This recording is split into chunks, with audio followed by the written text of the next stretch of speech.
Bonsoir, mesdames, messieurs les journalistes. Le mouvement des cadres patriotes et le mouvement des enseignants patriotes vous remercie d'avoir bien répondu à notre invitation pour faire une conférence de presse sur la situation de l'éducation au Sénégal. Moi, c'est professeur Daouda Ngom. Je suis enseignant-chercheur à l'Université Cheikh Anta Diop de Dakar. Je suis président de la commission enseignement supérieur et formation professionnelle au niveau du mouvement des cadres patriotes. Et à ma droite, M. Moustapha Faye, qui est le coordinateur du mouvement des enseignants patriotes. Le Sénégal va tout droit vers une année scolaire et universitaire 2019-2020 mouvementée.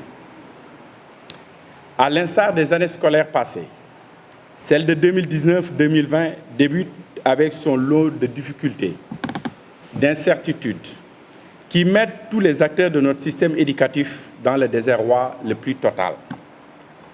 En effet, les enfants de la République viennent d'être envoyés à l'école pour retrouver des infrastructures vétustes, insalubres, dont certaines sont inondées et envahies par des reptiles.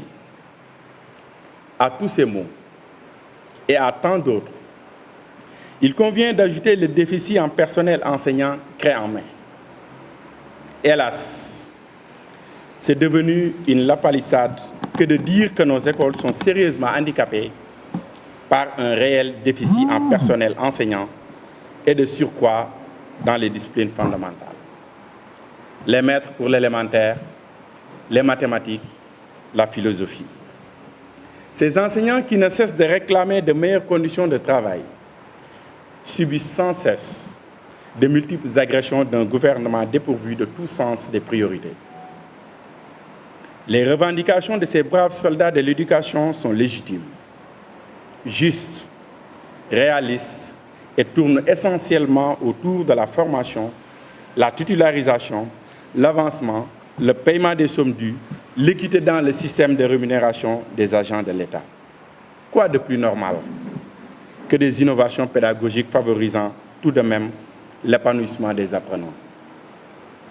En réalité, depuis 2014, aucune nouvelle revendication n'est formulée par les enseignants. Les braves éducateurs ne demandent que le respect des accords signés avec le gouvernement. N'est-ce, mon cher le Président, vous qui avez instruit votre gouvernement de signer des accords réalistes et réalisables? C'est comme si, volontairement, le gouvernement sénégalais planifiait lentement et patiemment l'échec scolaire. De 2012 à aujourd'hui, les résultats du baccalauréat tournent autour de 36%, tandis que le BFM ne dépasse guère les 50%. Chers compatriotes sénégalais, il est grand temps de se mettre en ordre de bataille pour sortir notre système éducatif du coma profond dans lequel le gouvernement dépourvu de vision l'a plongé. Au niveau de l'enseignement supérieur, la situation n'est pas du tout reluisante.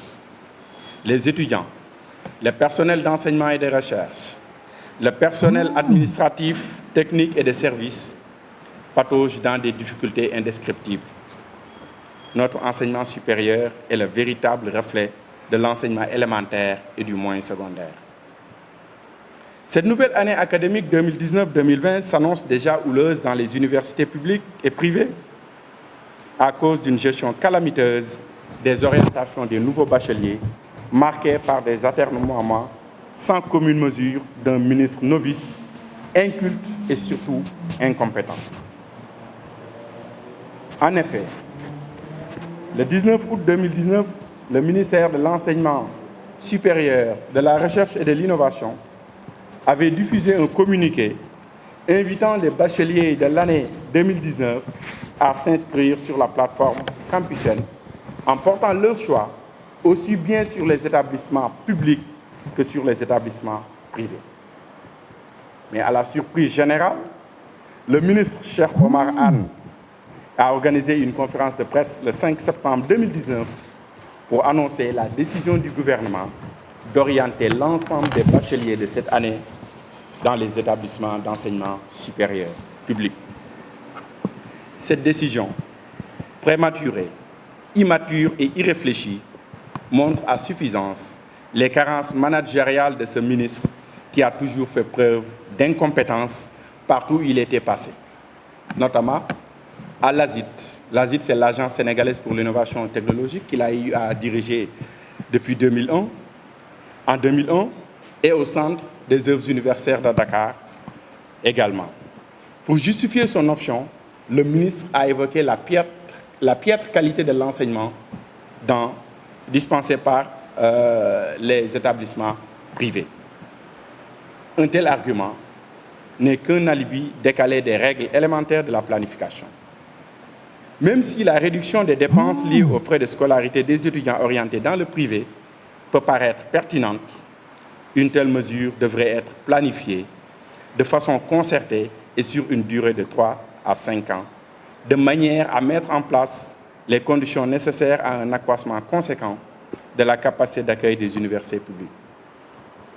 La construction d'infrastructures pédagogiques et le recrutement conséquent d'enseignants-chercheurs, de personnel administratif, technique et de services deviennent des impératifs sans lesquels la volonté du gouvernement repose sur un rêve utopique. Malheureusement, le constat est aujourd'hui effarant.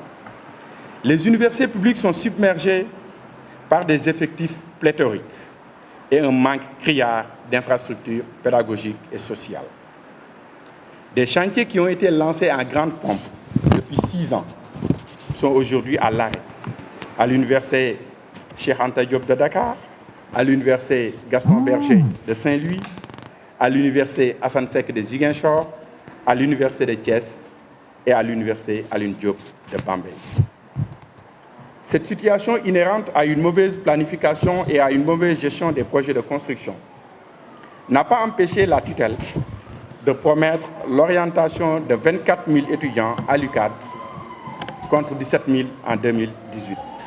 L'UCAD avait 17 000 étudiants en 2018.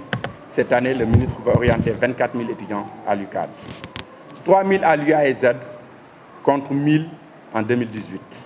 3 000 à l'UADB contre 1 300 en 2018.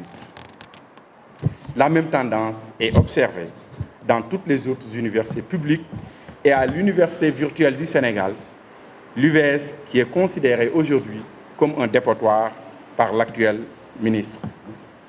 L'Université Amadou Mahtar Mbow, qui n'a aucun bâtiment fonctionnel, est contrainte d'accueillir ses 300 premiers étudiants.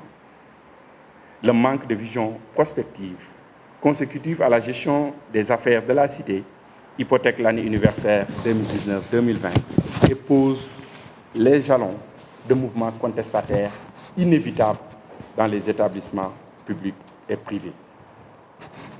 Le slogan « Tous dans le public », sans des mesures d'accompagnement adéquates, est vidé de sa substance. Il favorise par ailleurs la médiocrité du système et impacte la qualité de l'enseignement et l'employabilité des futurs diplômés. Le parti PASTEF les Patriotes s'insurge contre toute décision cavalière de l'État susceptible de saper le climat social dans notre système éducatif et invite le gouvernement à engager sans délai des discussions avec les différentes parties prenantes. Fait à Dakar, le 4 octobre 2019, Mouvement national des enseignants patriotes, PASTEF, MONEP PASTEF, Mouvement national des cadres patriotes, MONCAP.